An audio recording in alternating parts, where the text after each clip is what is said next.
Bharatiya Janata party का आरोप है कि हिमाचल प्रदेश की कांग्रेस सरकार के कर्णधार लोकतंत्र के महत्वपूर्ण चौथे स्तंभ पत्रकारिता पर लगातार प्रहार कर रहे हैं। जहां विधानसभा के अंदर मुख्यमंत्री श्री सुखविंदर सिंह सुक्खू जी ने पत्रकारों के बारे में टिप्पणियां की थी, वहीं पिछले कल उप मुख्यमंत्री महोदय ने भी अपनी खीज पत्रकारों पर उतारी। यही नहीं, पिछले दिनों कुछ पत्रकारों पर एफआईआर तक भी इस सरकार ने दर्ज की, जिससे साबित होता है कि ये सरकार लोकतंत्र में विश्वास नहीं रखती। ये सरकार पत्रकारों का सम्मान नहीं करती, बल्कि अपमान करने का बहाना ढूंढती है, जिसकी भारतीय जनता पार्टी कड़ी निंदा करती है। पिछले कल उप मुख्यमंत्री श्री मुकेश अग्निहोत्री जी ने अपनी प्रेस कॉन्फ्रेंस में भारतीय जनता पार्टी के बारे में जो बयानबाजी की है, उससे स्पष्ट होता है कि श्री मुकेश अग्निहोत्री जी भाजपा फोबिया से ग्रस्त है। उन्होंने कहा है कि भारतीय जनता पार्टी के नेता केंद्र से मिलने वाली आर्थिक सहायता में रोड़ा अटका रहे हैं, जो कि बिल्कुल निराधार है। कोई प्रमाण इस बयान का कांग्रेस नेताओं के पास नहीं। मैं ये स्पष्ट करना चाहता हूं कि भारतीय जनता पार्टी की केंद्र सरकार लगातार हिमाचल सरकार को भरपूर आर्थिक सहायता देती आई है। अगर हम बजट की ही बात करें तो पिछले 2 सालों में प्रदेश सरकार के अनुमान से ज्यादा धनराशि केंद्र सरकार ने दी है। उदाहरण के तौर पर मैं केंद्रीय करों में सहायता के ही विषय पर चर्चा करूं तो आप देखेंगे कि वर्ष 2023-24 में जहां बजट में अनुमान था कि प्रदेश को केंद्रीय करों में 8,478 करोड़ रुपए की आर्थिक सहायता मिलेगी, वहीं केंद्र सरकार ने उसके बदले 9,167 करोड़ रुपए की मदद की है। इसी तरह से इस वित्तीय वर्ष 2024-25 में भी जहां प्रदेश का अनुमान 10,124 करोड़ रुपए का था, वहीं हमारी केंद्र सरकार ने 10,352 करोड़ रुपए केंद्रीय करों के में सहायता के रूप में प्रदेश को दिए।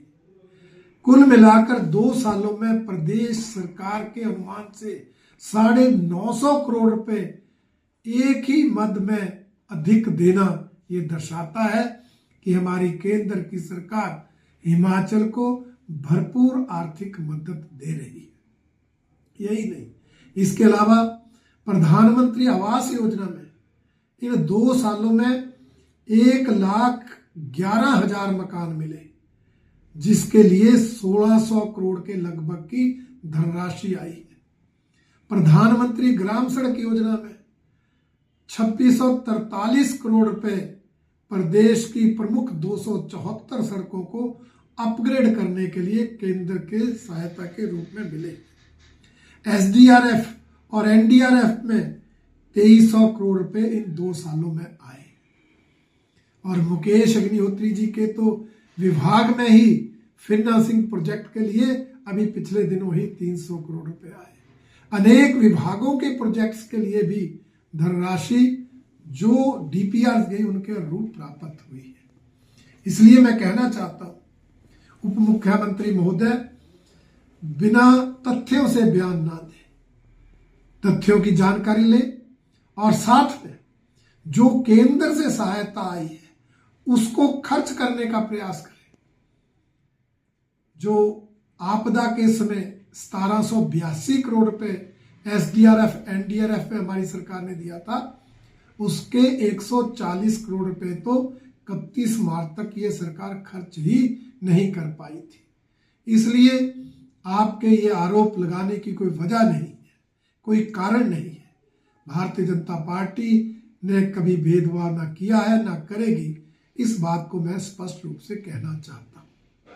और जहां तक उप मुख्यमंत्री महोदय ने ये धमकी दी है कि अगर सीपीएस जो विधायक थे उनकी सदस्यता जाएगी तो भारतीय जनता पार्टी के विधायक भी नहीं बचेंगे। लोकतंत्र में उप मुख्यमंत्री महोदय से ऐसे बयानबाजी की उम्मीद नहीं थी। ये तानाशाही पूर्ण बयान है। मुख्यमंत्री सुखविंदर सिंह सुक्खू तो ऐसे बयान देते आए हैं, परंतु अब उप मुख्यमंत्री भी ऐसे तुगलकी फरमान जारी कर रहे हैं, ऐसे तानाशाही पूर्ण बयान दे रहे हैं जिसकी भारतीय जनता पार्टी कड़ी निंदा करती है। वो अगर ये धमकी देना चाहते हैं, मैं स्पष्ट करना चाहता हूं, उनकी धमकी से कोई डरने वाला नहीं। कानून के तहत सीपीएस के पद गए और अगर उनकी सदस्यता भी जाएगी तो कानून के तहत ही जाएगी, परंतु भारतीय जनता पार्टी के सदस्यों की सदस्यता रद्द करने की जो वो बात कर रहे हैं वो किस कानून के तहत कर रहे हैं? कैसे सदस्यता जा सकती है जनता द्वारा चुने हुए विधायकों की? इसलिए उनकी धमकियों से कोई डरने वाला नहीं है। भारतीय जनता पार्टी के विधायक एकजुट हैं, पार्टी के निर्णय के अनुरूप अनुशासन में रहकर काम करते हैं और उसी का डर कांग्रेस के नेताओं को सता रहा है। इसके अलावा मुख्यमंत्री महोदय ने गुटबाजी की चर्चा की, बिना वजह भारतीय जनता पार्टी में गुटों की बात कर दी। मैं उनसे पूछना चाहता हूं, भारतीय जनता पार्टी की चिंता छोड़िए, आप अपनी चिंता करिए। आप बताइए आप किस गुट में हैं? क्या आप मुख्यमंत्री सुखविंदर सिंह सुक्खू जी के गुट में हैं या आप कांग्रेस प्रदेश